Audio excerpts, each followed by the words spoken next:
No, I'm trying to be funny. But anyway, it's like, I don't know, the nighttime audiences are just about like the daytime. I think maybe that if it's hot like this. Waylon Jennings, the icon of outlaw country, who once redefined an entire rebellious era in American music history, is now shaking the media once again after a shocking discovery inside his abandoned house in Chandler, Arizona. That house had been where Jennings spent his final years, quietly away from the stage lights, nearly vanished from the public eye. It wasn't until one summer day in 2024, when a team of technicians entered to assess the structure before demolition, that the truth began to emerge. Beneath a dust-covered basement was an old Marshall amplifier with a hidden compartment. Inside, they found a reel-to-reel tape and a chilling, handwritten note: "I once gave drugs to a famous child, and he never grew up again." The voice on the tape was confirmed to be Jennings. He confessed to a night in 1983 when he handed a young singer a little package to help him sleep. But that boy died shortly after, in an incident that was never fully explained. If you believed that Waylon Jennings was an outlaw but a harmless one, this tape may change your view. And the story behind it has only just begun. Join us as we explore the life career and the secrets he kept hidden, now revealed more than 2 decades after his death. It was a sweltering summer day in the town of Littlefield, Texas. Red dust coated the front steps, and the air hung heavy like iron. A boy named Waylon Arnold Jennings was born in a rundown house with a tin roof that rattled each time the wind swept across the plains. Born on June 15, 1937, during the depths of the Great Depression, Waylon wasn't welcomed with applause, but with a weary sigh from a father wondering how to stretch the cornmeal for dinner. His father was a mechanic, his hands always stained with oil. His mother had only lullabies to drown out the sound of wind howling through the cracks in the door. In a house with just 2 rooms and an old radio, Waylon grew up surrounded by the scent of firewood smoke, the sweat of working bodies, and the fractured twang of local country music. That was the only sound that gave him hope, the only thing poverty couldn't take away. He was a quiet boy, always listening, a child who stared out the classroom window dreaming of a world where no one laughed at his worn-out hat. A distant dream, but not a dead one. Because each night after the family had gone to sleep, he sat by the slightly open window, pressing his ear close to the radio, trying to eavesdrop on a world he had never touched.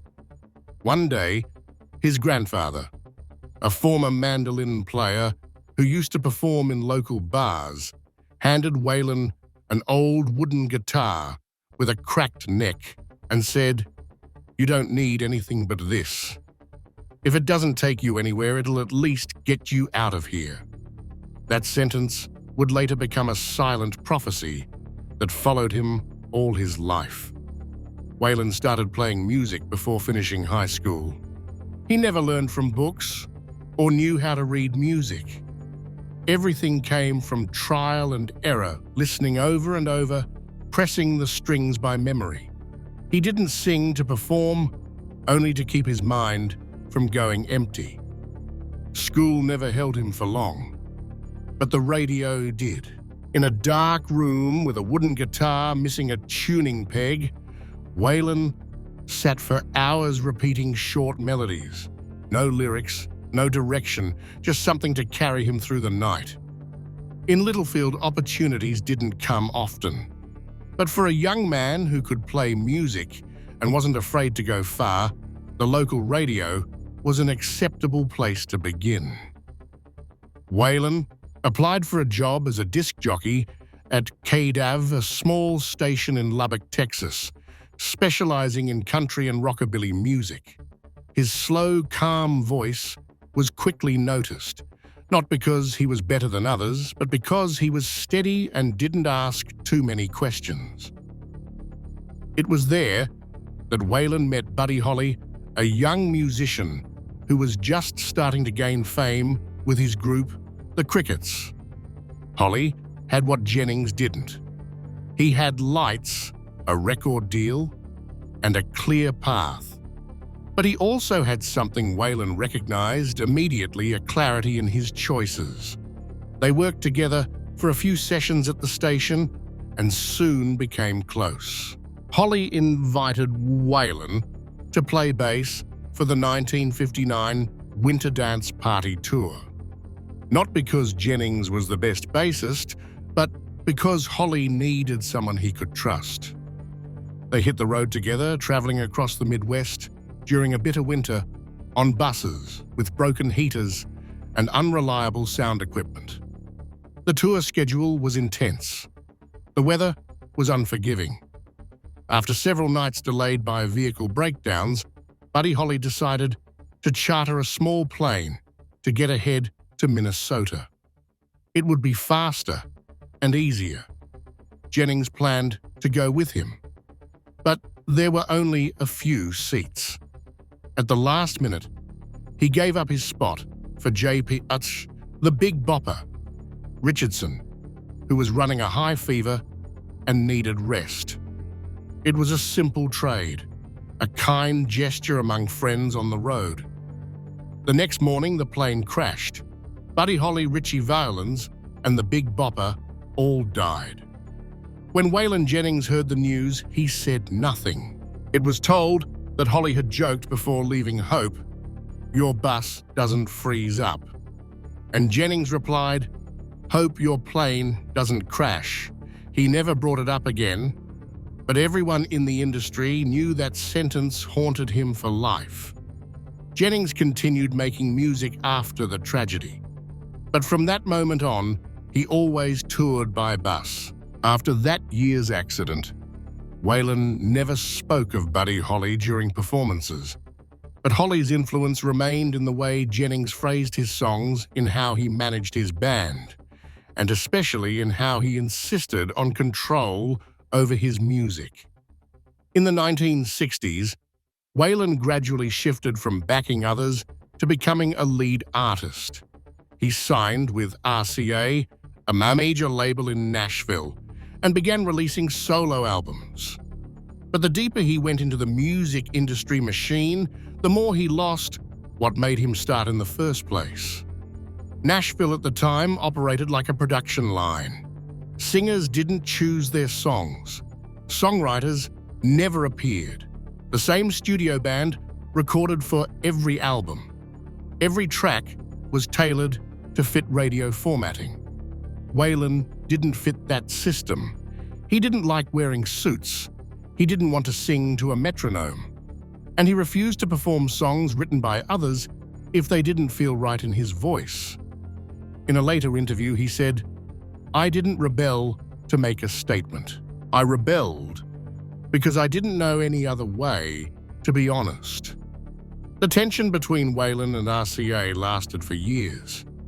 He recorded in the label's studios, but secretly altered the mixes afterward at home.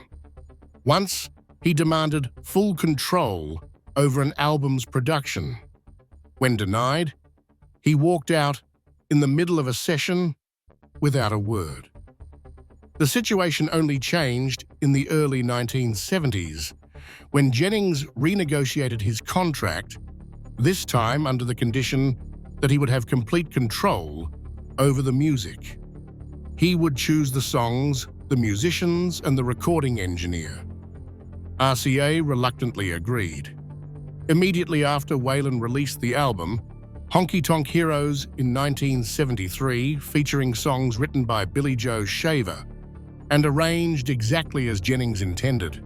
Raw guitar tones, unedited vocals, imperfect rhythms. The album sounded like nothing Nashville had ever put out, but it sold well. Alongside Willie Nelson, Johnny Cash, and Chris Christopherson Jennings, became one of the central figures of the outlaw country movement.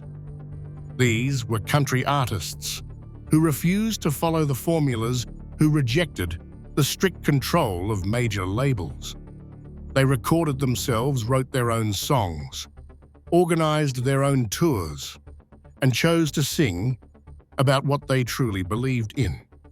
In 1976, the album Wanted the Outlaws, featuring Jennings Nelson and Jesse Coulter, became the first country album to achieve platinum status. It happened without backing from the mainstream system. Waylon didn't sing better than others, but he said exactly what he meant. And in a music industry used to polishing images, a man who sang in his real voice, without effects, without meetings, was enough to create a movement of his own. The success of Wanted. The Outlaws brought Waylon Jennings into the peak of his career. But when things grew too big to control, he too began to lose control. A packed tour schedule, constant flights, television tapings wedged between studio sessions, and the pressure to maintain the image of a true outlaw all left Jennings exhausted. He needed something to stay awake, to stay balanced, to keep energy flowing between two performances. It started with amphetamines. Then came cocaine. Fast, effective, easy to hide. Jennings once said he never truly liked cocaine, but it worked. It helped him keep his voice, his schedule, his alertness when there was no time left in the day. And then he became addicted, not in a loud way, not with screaming or destruction. Jennings used like someone who knew how to hide, in private rooms, out of sight, never before the audience. But the quantity kept growing. At one point, he was spending up to $1,500 a day on cocaine. Most of it passes through his assistant, who later became a key figure in a federal investigation. In 1977, Jennings was arrested for drug possession after the DEA traced a package to his recording studio. The search warrant arrived while he was mid-session. They found white powder. There were audio recordings, witnesses, but somehow, thanks to a sharp lawyer, procedural errors, and coordinated silence, Jennings was never prosecuted. The case was closed, his career continued, but things were never the same. His health began to decline. His voice grew rougher, uneven. Shows were cancelled due to exhaustion. New songs lacked spirit. And although fans still came, Jennings had lost the sharpness in his eyes that once set him apart. Jesse Coulter, his wife, intervened many times. They spent periods living apart. There were nights when he left home without explanation. Once she searched through an entire hotel to find Jennings passed out in a bathroom after 3 nights without sleep. Then he would apologize, promise to change, and return to the stage as if nothing had ever happened. Waylon Jennings quit cocaine in '84. But by then, much of the damage was irreversible. Decades of heavy, smoking drug abuse and a poorly managed diet had quietly ravaged his body. At one point, Jennings was smoking up to 6 packs a day. He rarely left a studio or backstage without a cigarette pinched between his fingers. Quitting drugs was a turning point, but tobacco stayed longer. It wasn't until 1988 that he gave up smoking entirely. By then, it was too late to save his heart. That same year, Jennings underwent coronary bypass surgery. The operation addressed severe blockage, but it also marked the beginning of a long decline in health that would last more than a decade. In the years that followed, Jennings was diagnosed with type 2 diabetes, a slow progressing disease that gradually impaired his mobility and quality of life. His condition worsened rapidly in the late 1990s. Tours became infrequent, then stopped altogether.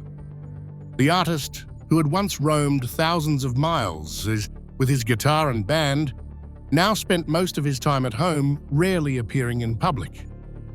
In 2000, he underwent surgery to improve circulation in his left leg, an effort to prevent tissue death. But by December 2001, doctors were forced to amputate Jennings's left foot due to diabetes-related complications that had advanced too far. The procedure was performed in Phoenix.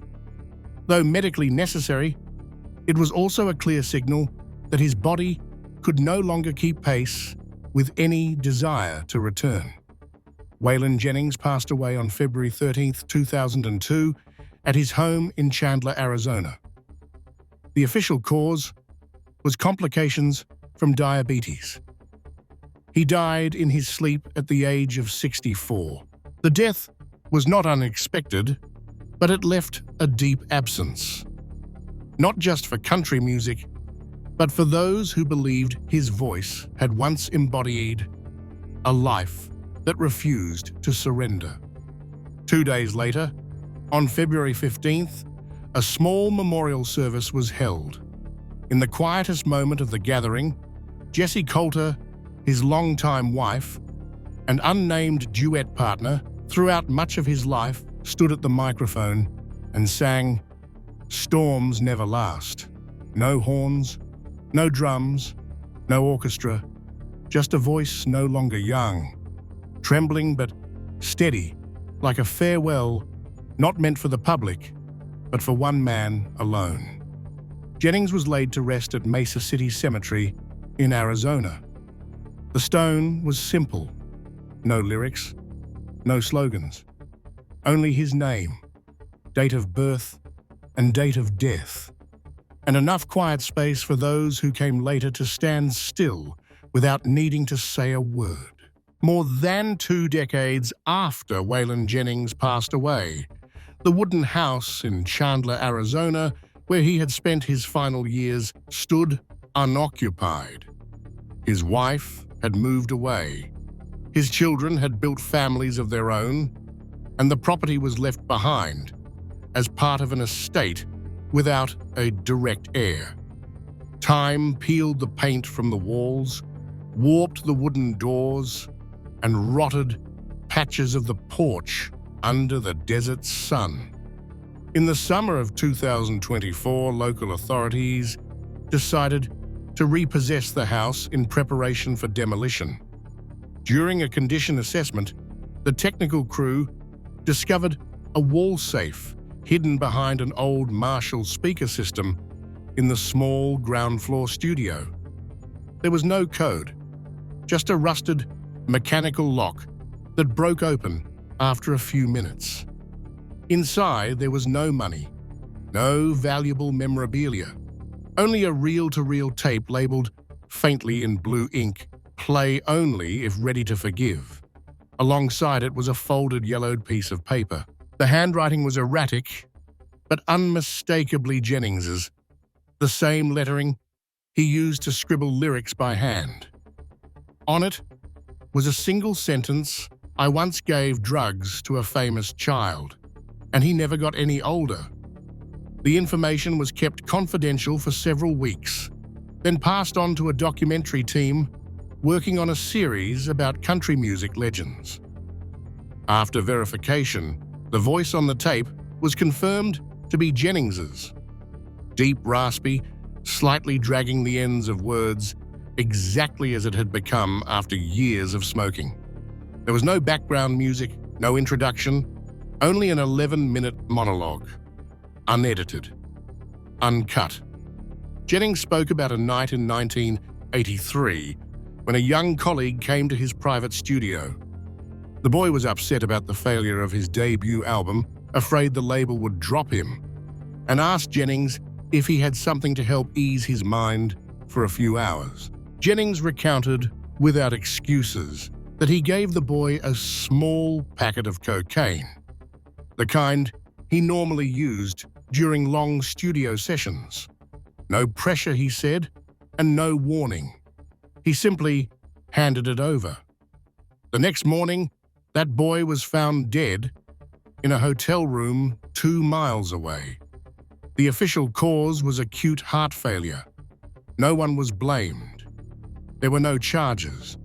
The investigation concluded only that the victim had a history of stimulant use. On the tape, Jennings never said the name, but he gave several specific details: the record label, the release schedule, the last song that was recorded. From that, researchers quickly identified the individual, a teenage singer who had won major awards in the late 1970s and died in 1983 at the age of 17 in a controversial case that lacked definitive evidence. The tape, never released to the public, it became the center of an ethical debate in the music community. Some believed Jennings had stayed silent for too long. Others argued that the weight of his confession was greater precisely because he never tried to defend himself. Throughout the 11-minute recording, one thing stood out. Waylon Jennings never sounded shaken. He did not use the usual tone of remorse. He did not try to perform his feelings.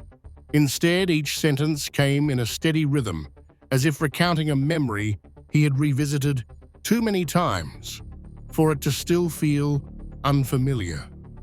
That boy, the one Jennings refused to name, had never appeared in any of his memoirs, interviews, or post-career notes. But on the tape, Jennings described a voice younger than time eyes that hadn't yet learned to defend themselves, and an energy that looked exactly like what I saw in the mirror in 1965 before I knew I'd already gone too far. Though never stated directly, the tone of his words suggested this had not been a random encounter. The young singer had visited Jennings several times, not for songs, not for fame, but simply to be close to someone who had walked through darkness and survived. In one part, Jennings said plainly, "He came to me like I was the only one who understood, and maybe back then I really was the only one who didn't laugh at his fear." There was no blood relation between them, no formal mentorship, no contract, but there was a fragile thread between two generations, one who had been shaped by the system and one about to be crushed by the same machine. In the final parts of the tape, Jennings described that fateful evening. The boy came to the studio close to midnight. He didn't ask for anything specific. He just sat in silence listening as Jennings adjusted the levels on a demo track. Then he asked one question: "Do you have anything that could help me sleep?" Jennings handed him the white powder from inside his guitar case. He said nothing more. No conditions.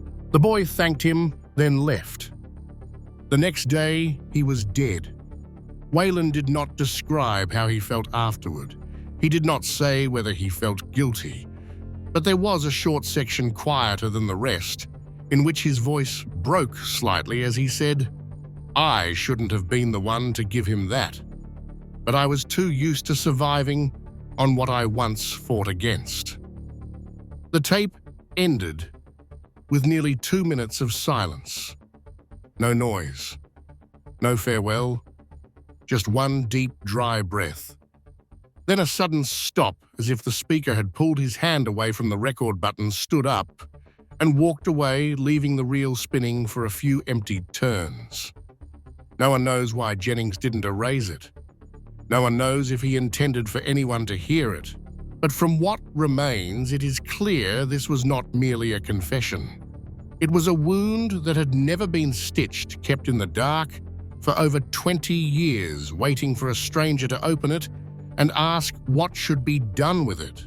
Waylon Jennings did not only leave behind a major musical legacy, but also a complex personal life, layered with contradictions often intertwined with both love and disappointment.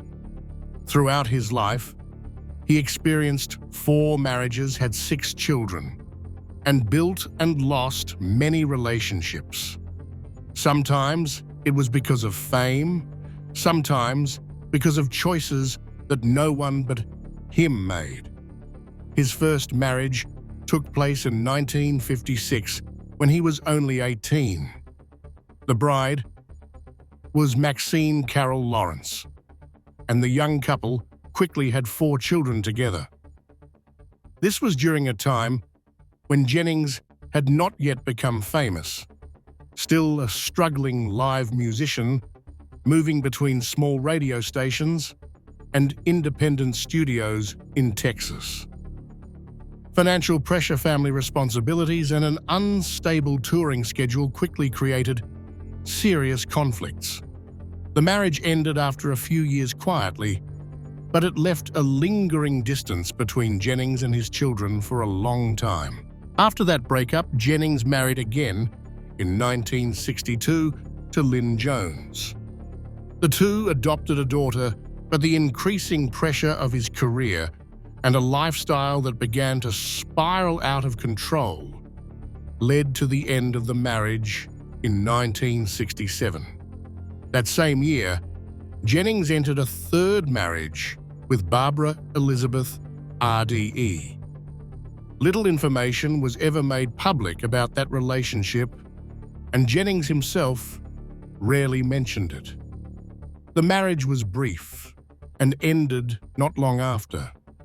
This period also overlapped with the years when Jennings began struggling with fame, stimulants, and the emotional emptiness that followed the stage. Some of his early 1970s songs carried a sense of disorientation, not just in the music, but in the tone of the narrator. The song, this time released in '94, reflected this most clearly. The lyrics did not recount a specific love story, but the way Jennings emphasized each line suggested more than one disappointment. The song marked his first #1 hit on the country charts, but it was written from the very wreckage that no audience had ever seen. It was not until the end of 1969 that Jennings entered a stable and lasting relationship. He married singer Jessie Coulter, born Miriam Johnson, on October 26th in Phoenix, Arizona. Coulter was an established artist who had a child from her previous relationship with guitarist Duane Eddy. After marrying, the two quickly became one of the iconic couples in 1970s country music, often performing and recording together. In 1979, they had a son, Waylon Albright Shooter Jennings, who would later become a country rock artist in his own right, carrying the spirit and presence of his father in both music and lifestyle. The marriage with Coulter was not always smooth. In the early 1980s, Jennings's cocaine addiction reached its peak. They once considered divorce, but Coulter stayed. She became directly involved in his recovery process, rearranged his touring schedule, eliminated triggers, and protected the privacy of their home. Later, Jennings admitted that the unconditional presence of Jessie Coulter was the only factor that allowed him to recover. In 1990, he returned to school to earn his GED. Not for recognition, but to set an example for Shooter, who was then at school age. In later interviews, Jennings rarely spoke about his first 3 marriages, but he always mentioned Coulter as the one he never wanted to hurt again. Waylon Jennings passed away at the age of 64, taking with him a generation of artists who once believed they could chart their own musical path without bowing to the system. He was not the first to push back against Nashville, nor the last, but he was one of the few who truly won and lived long enough to understand how many scars that victory would leave behind. In nearly half a century of music, Jennings left behind hundreds of songs. Most of them were unfiltered, unafraid, and unapologetic. He never needed fans to call him a legend, but for those who once turned on the radio late at night and heard his guitar echo through the silence, Jennings was not just a name. He was a feeling that someone out there understood what it meant to live beyond every template. His legacy is not just in the recordings, it is in how he lived, independent, impatient with pretense, loyal to those he believed in, and honest about his past, even when that past was not easy to tell. Thank you for staying with us until the final moments of this story. If you ever loved Waylon Jennings, or if you ever wondered what lay behind the image of an outlaw, we hope this video has helped you see a part of the man behind the voice. Do not forget to like, subscribe, and turn on notifications to continue joining us for the next stories. The past never truly sleeps, and the old sounds